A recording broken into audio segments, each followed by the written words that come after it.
People who never saw me fight know who I am from watching The Hangover and doing other things I've just done, you know, outside of boxing, like an actor. So they know me from that, but they'll never see me box. Their parents have to tell them that I was a boxer before I was an actor or something. They have no idea. That's crazy.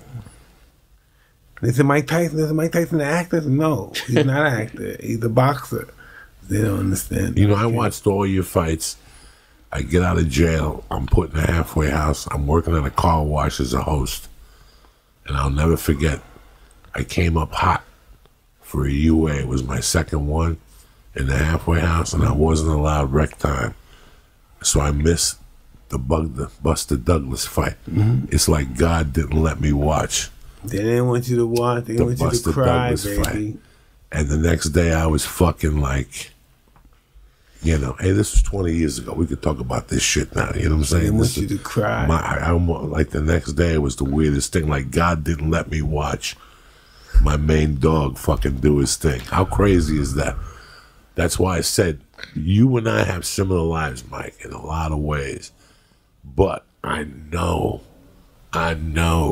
that every 3 years somebody came into our life that opened our eyes a little more. My wife, this one I met in 2000, you know, I met this white chick, she from Tennessee. What the fuck does she know where we're from?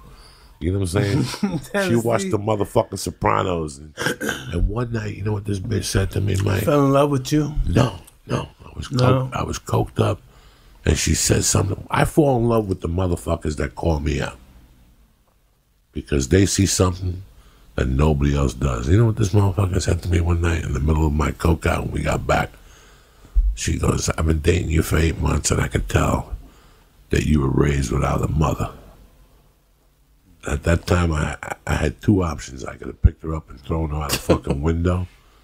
But I went with option B because she broke me down like no other motherfucker broke me down in 8 months. You know, that's why I cherish my wife, because in one sentence, she changed me as a man.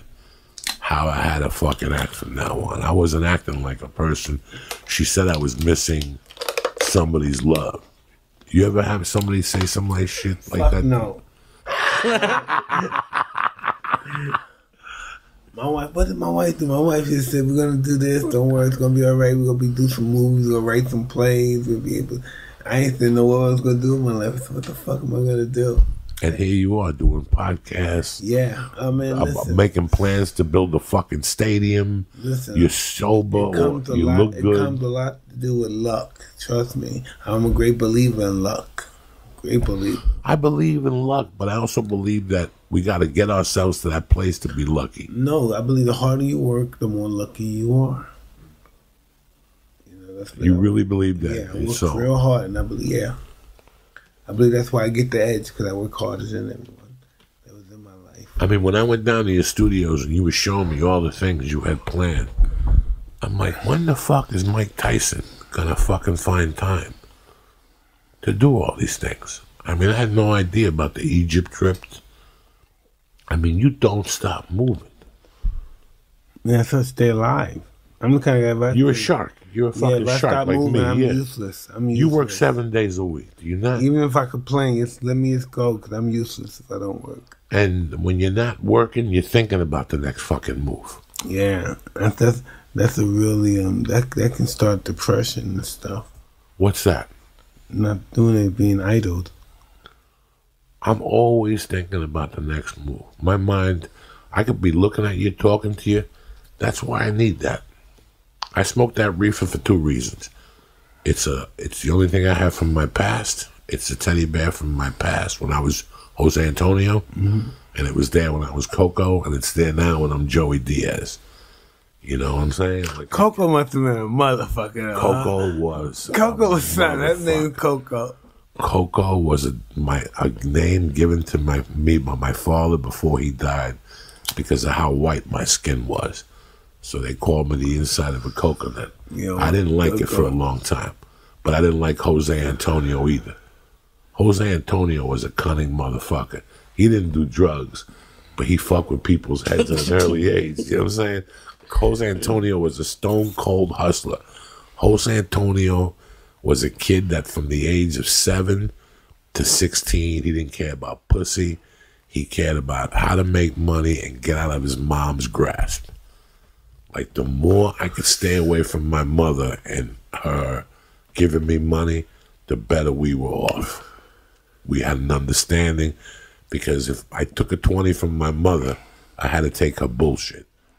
Even though I still took a 20 from her from time to time, I had to take her bullshit.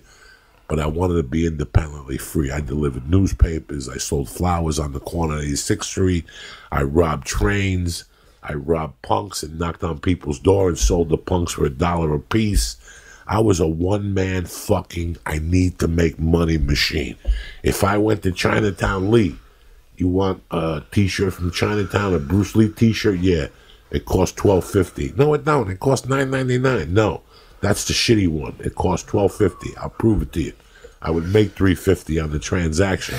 I learned how to jump into Converse and jump into dumpsters, and I would have to get the right sizes of the shoes, because you can't pull a 6 and an 8 and try to sell the motherfuckers for the small 13, because they were $21. That was Jose Antonio. Jose Antonio always had to have a 40 in his pocket from the age of 8 to 7. I bought my first 007 knife. Remember 007, that knife?